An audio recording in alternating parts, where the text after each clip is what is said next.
Bonjour à tous, je suis content de pouvoir vous dire quelques mots en ouverture de ce colloque, y compris par écran interposé.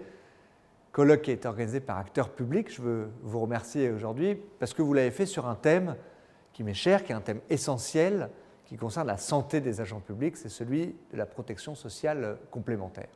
Alors, quelques mots pour revenir peut-être sur les avancées qui ont été engrangées ces derniers mois et années, qui permettent de mesurer tout le chemin parcouru d'ampleur sur le champ de la protection sociale complémentaire dans la fonction publique. Ce nouvel accord que nous avons signé pour l'État avec les organisations syndicales, les employeurs publics, c'était le 20 octobre dernier, il permet de beaucoup mieux protéger les agents publics et leurs familles contre les risques les plus lourds, ceux qui touchent à l'incapacité de travail, aux maladies longues, à l'invalidité ou encore au décès des agents publics. Je le dis très clairement, je suis convaincu que c'est une des plus grandes avancées qui a été permise par le dialogue social dans ces dernières décennies dans la fonction publique.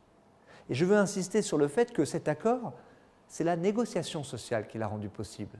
Et je crois que c'est un succès en réalité collectif qui donne toute la valeur à la négociation dans la fonction publique. Cette réforme, elle permet un progrès social majeur pour pouvoir tout simplement mieux protéger les agents publics contre les grands risques et tenir compte des fragilités qui se déploient aujourd'hui. Il faut le dire aussi clairement, on part d'une situation où on devait corriger une injustice par rapport au secteur privé.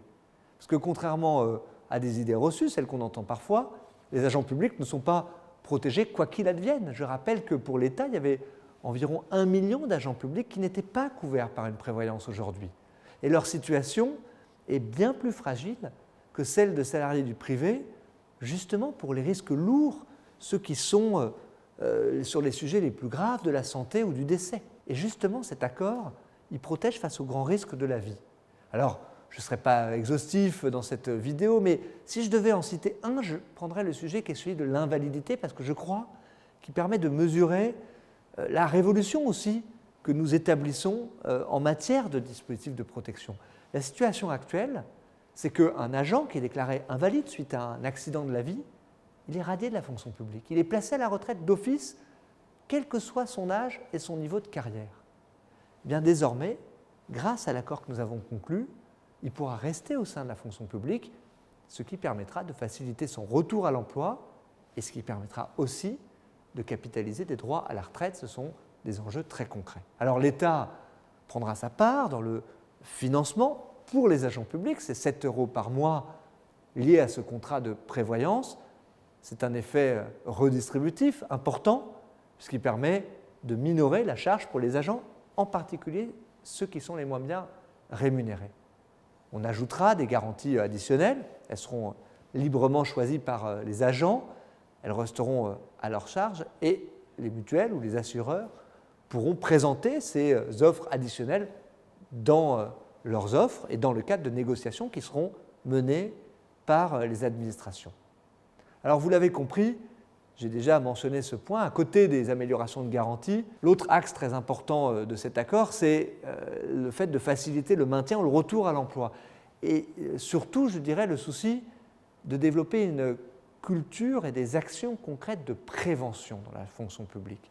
Moi, je crois que le champ de la fonction publique, ça doit être un territoire de santé. Et je suis convaincu que les complémentaires, elles peuvent nous aider, elles peuvent aider les employeurs publics à déployer des politiques efficaces en matière de prévention. Cet accord, il est essentiel, j'ai détaillé quelques éléments pour l'État. Je resterai évidemment attentif à ce que l'ensemble des agents publics dans les 3 versants puissent bénéficier de l'amélioration de leurs garanties dans le cadre du dialogue social. Je veux mentionner que la fonction publique territoriale a abouti, c'était en juillet dernier, à un accord important, autonome de celui de la fonction publique d'État, et j'ai pris l'engagement de traduire dans les prochains mois, dans les textes réglementaires, les principales évolutions qui sont rendues possibles par cet accord. Les discussions s'engagent aussi dans la fonction publique hospitalière et je suis sûr qu'elles permettront d'atteindre le même objectif.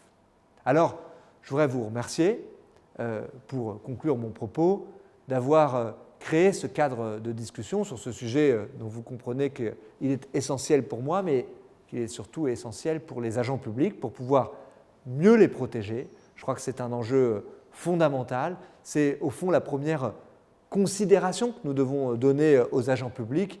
Et donc aujourd'hui, vous débattez d'un sujet essentiel.